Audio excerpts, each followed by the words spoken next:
Jadi di Quran sampean lah dikandani Gusti Allah mengenai Fir'aun sakunu kae ya. Tapi gak ono sing ayat sing mengenai rakyat Fir'aun. Gak ono. Sebab rakyatnya Fir'aun tidak ada masalah. Karena mereka mandiri seperti orang Jombang. Mereka tidak terseret oleh Fir'aun, tidak terseret oleh keadaan-keadaan di pusat kerajaannya. Rakyatnya beres-beres saja. Bahkan lebih makmur rakyatnya Fir'aun pada waktu itu dibanding kita sekarang.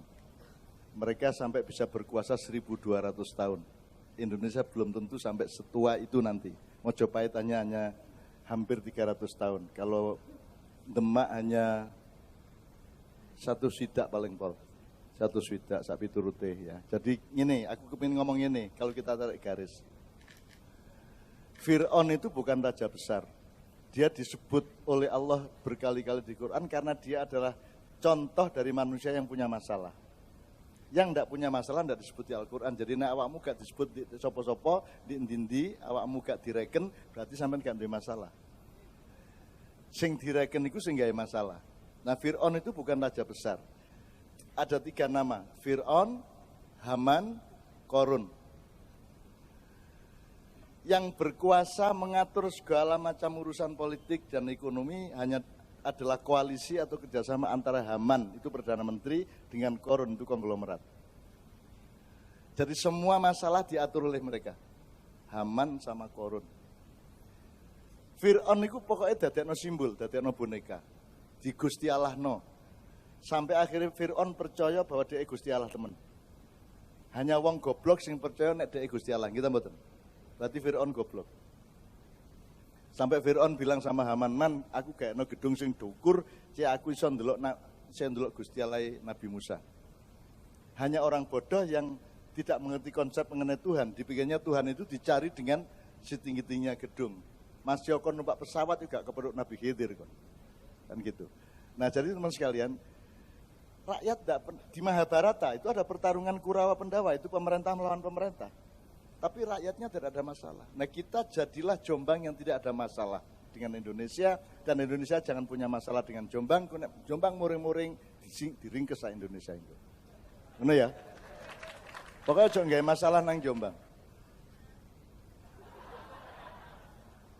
Balik nang awakmu kapok kan. Oke. Jadi tolong Anda lihat kekuasaan-kekuasaan di dunia itu seperti itu. Jadi Fir'aun itu bukan raja besar. Fir'aun itu adalah orang bodoh yang dibonekakan, dijadikan simbol, digawe meden-medeni wong. Ya.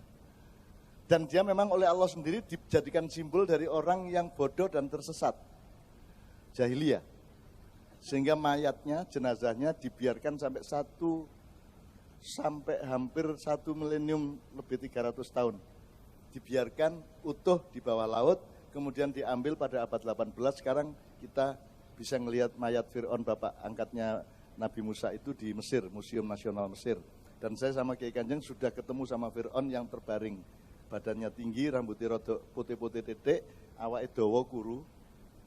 Terus kepala Kiai Kanjeng mengkerik ngarepe Fir'aun, oh ngene itu bocahe ngene itu. Itu dan seterusnya. Jadi teman sekalian, Anda juga jangan marah kepada sesuatu yang Anda tidak paham. Dan Anda jangan mengeluh kepada risiko yang Anda dapatkan kalau Anda melakukan sesuatu yang tidak disetujui oleh Korun dan Haman. Apa ae sing gak ndukung Haman, itu dihancurkan.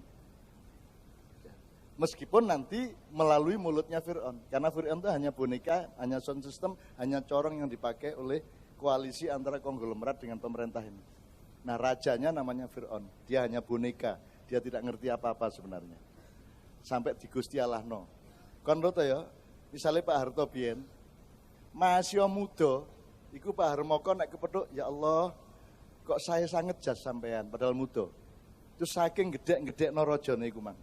Nah Pak Bupati, Bu Bupati, Wakil Bupati semua, jangan percaya kalau digedek-gedek no wong. Wis saiki gak ono gede, gak ono cilik, nyambut gawe apa sing apik, gawe wong akeh wis ngono ae. Gak ono dukur, gak ono ndek. Gitu ya. Sama dengan apa yang saya lakukan ini juga tidak ada urusan sama orang besar, orang kecil. Anda kumpul gini ini kan rahmat Allah, bukan karena saya. Ini bukan karya saya, bukan copyright saya, bukan hak cipta saya. Ini milik Allah. Jadi kalau ada yang tidak senang dengan ini semua, Anda berurusan sama Allah, tidak dengan saya, karena saya hanya dikasih, saya hanya dipinjami, dan saya hanya diamanati. Jadi saya bukan subjek utama dari Ma'iyahan, saya bukan al-fa'il, saya bukan orang utama di dalam pengajian-pengajian sinau bareng. Saya hanya disuruh, hanya diamanati. Jadi kalau ada opo-opo, kon urusannya gak karo aku, tapi karo sing ngongkon aku. Ngono ya, Rek ya. Nah, jadi Anda semua sekarang jadilah rakyatnya Fir'aun. Loh, maksudnya duduk kayak Fir'aun, kon is gak apa-apa kon duwe raja kayak Fir'aun gak masalah. Sing penting kon istiqomah karo uripmu dhewe-dhewe, keluargamu dhewe-dhewe, dan kompak nyombang semuanya. Ngono Rek. Karena masih oke nih gak duwe Nabi Musa, nek biyen kan ono Nabi Musane dikai tongkat sakti ya toh, iso dilemparno dadi ula gede. Wis kene gak duwe Nabi Musa gak apa-apa, kene duduk Nabi Musa gak apa-apa, gak duwe tongkat gak apa-apa. Tapi kene nglakoni apa sing dilakoni Nabi Musa. Kan ngono ae. Saiki Kanjeng Nabi kene yo gak duwe, Nabi Muhammad kene gak duwe, ya toh? Sayyidina Umar yo kene gak duwe.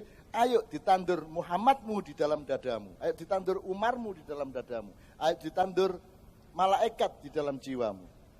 Gitu loh. Karena kalau Anda mengharapkan Nabi Muhammad hidup selamanya tidak mungkin. Enak gak ono Kanjeng Nabi saiki timbangane ono Kanjeng Nabi.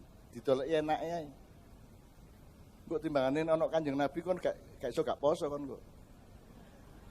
Sak piturute gitu ya. Jadi tolong cari kebaikan, tolong cari hikmah, tolong cari yang baik-baik. Karena yang buruk akan kalah oleh tumpukan kebaikanmu. Kalau Anda memiliki amal soleh yang tinggi, kamu dibakar kayak apapun akan ditelan oleh amal solehmu. Allah akan mengkafirkan keburukan bagimu karena engkau selalu beramal baik, beramal soleh setiap hari. Siang malam. Kepada orang tua, kepada anak, kepada siapa saja. Wis, terus noe, aja leren. Gak dadi Nabi Musa, gak apa wong Nabi Musa dhewe gak dikongkon karo Gusti Allah untuk menjatuhkan Fir'aun. Dadi nek aku gak gelem nang istana iku karena saya pernah punya pengalaman ke istana itu 2 kali. Satu, tujuannya ngedukno Pak Harto. Nomor loro, njaluk tolong Gus Dur ayo kula jak metu teko istana balik nang Ciganjur. Jadi saya ke istana itu kerjanya cuma 2. Mengeluarkan presiden turun dari kursinya dan yang satu pindah dari istana. Jadi aku ojo loro atin aku gak rono. Engko aku rono meneh lho.